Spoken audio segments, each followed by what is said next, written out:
Okay guys, nandito tayo sa fish room. So, bali ang normal temperature po sana nito, negative 18. Yeah. Pasok po tayo sa loob.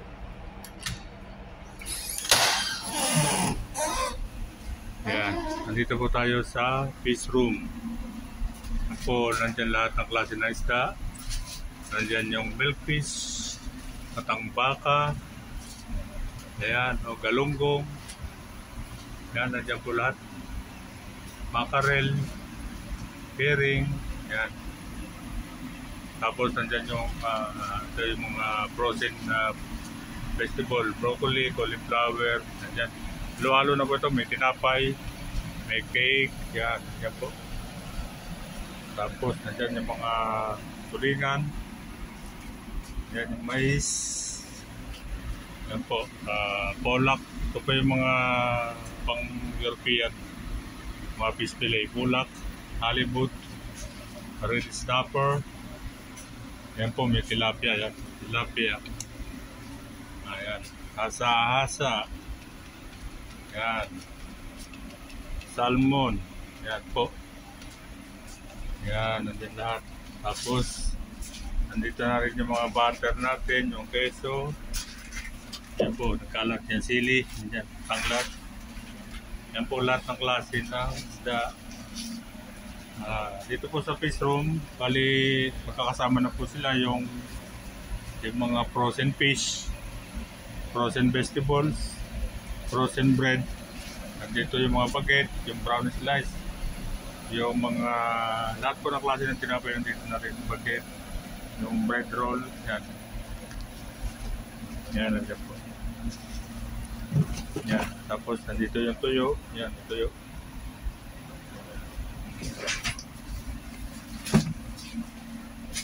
Yan po lahat, yan po ang kabuuan ng ating fish room. Yan, kung napapansin nyo, yan po. Bali, ito po ay, kung naitanongin nyo, ito po ay provision natin ng pang 75 days. So, 2 buwan at kalahati po ito. Yan po, nagkalat po yung ating fish room. Nandiyan po, halo-halo po sila. Yung mga tinapay, mga frozen vegetables, lahat ng frozen fish, lahat po, halo-halo na po dyan. Yan, bali, kung napapansin po nyo, lahat po ng mga level niya kailangan nakaharap para rin ang kita. Yan. Yan, hasa-hasa. Yan, milkfish. Yan, galunggo. Tambaka. Yan, mackerel. Yan.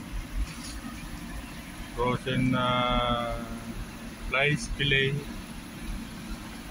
Yan, matambaka. Yan po ang kabuuan ng ating fish room. Yan. Bali, ang normal temperature po dito ay negative 18. So, pagka po naman nawawala sa nag-alarm siya. Nag-alarm sa makina, kaya no worries. Okay, sige po. Sa susunod po, pupunta naman tayo sa dry store. Sige po, ingat po, bye-bye. God bless.